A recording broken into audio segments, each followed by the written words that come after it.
Nived Saji IAS ഓഫീസറോട് ഞാൻ അവസാനമായി പറഞ്ഞത്.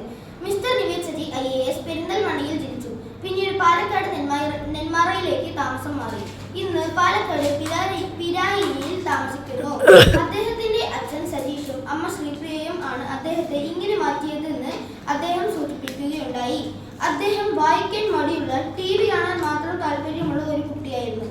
അദ്ദേഹത്തിന്റെ അച്ഛൻ ഒരാളാണ് അദ്ദേഹത്തെ മാറ്റിയത്. ഇന്ന് ലോകത്തെ ഏറ്റവും കൂടുതൽ പുസ്തകം വായിച്ചതിന്റെ പേരിലുള്ള ഗിന്നസ് വേൾഡ് റെക്കോർഡ് അദ്ദേഹത്തിന്റെ പേരിലാണ്.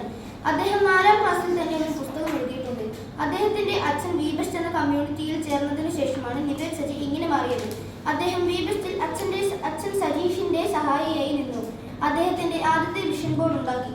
നീ എന്നെ പോലെ ആകരുത്, എന്നേക്കാൾ മികച്ച സ്വപ്നം നിനക്കുണ്ടാകണം. ഞാൻ ഏതോ വഴി പോയി എന്തോ പഠിച്ചു, ഇന്ന് എന്തോ ജോലി ചെയ്യുന്നു. നീ അങ്ങനെ ആകരുത്, നിനക്ക് ലക്ഷ്യബോധം ഉണ്ടാകണം എന്ന അച്ഛന്റെ വാക്കുകളാണ് നിവേദിനെ ഇങ്ങനെ മാറ്റിയതെന്ന് അദ്ദേഹം പറഞ്ഞു. ഏറ്റവും നല്ല പബ്ലിക് സ്പീക്കർ എന്ന റെക്കോർഡും അദ്ദേഹത്തിന്റെ പേരിലാണ്. ഇതുകൂടാതെ ലീഡ് IAS അക്കാദമിയും V-Guide ടീം നടത്തുന്ന ഡ്രീം ഇന്ത്യ സമ്മർ ക്യാമ്പും ലീഡ് IAS അല്ല, യങ് ഇന്ത്യ IAS. അല്ല, ഞാൻ വേറൊരു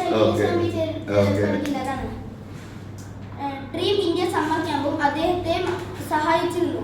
ദൈവത്തിന്റെ സ്വന്തം നാടായ കേരളത്തിന് പാലക്കാടിന്റെ മണ്ണിൽ ജനിച്ച വീരസന്താനം എന്ന് അദ്ദേഹത്തെ പലരും വിശേഷിപ്പിക്കുന്നു. പാലക്കാടിന് കിട്ടിയ ഏറ്റവും നല്ല കളക്ടറാണ് അദ്ദേഹം. അദ്ദേഹം പാവപ്പെട്ടവർക്കായി ഒരു ഹോട്ടൽ നിർമ്മിച്ചു. ആ ഹോട്ടലിൽ അവരെ പാർപ്പിച്ചു. വേണ്ട സൗകര്യങ്ങളെല്ലാം ചെയ്തു കൊടുത്തു. അദ്ദേഹത്തിന് കുട്ടികളോട് പറയാനുള്ളത് നന്നായി വായിക്കണം എന്നാണ്, നന്നായി പഠിക്കണം, വായനയെ ഒരു സുഹൃത്തിനെ പോലെ കാണണം എന്നൊക്കെയാണ് അദ്ദേഹത്തിന് കുട്ടികളോട് പറയാനുള്ളത്.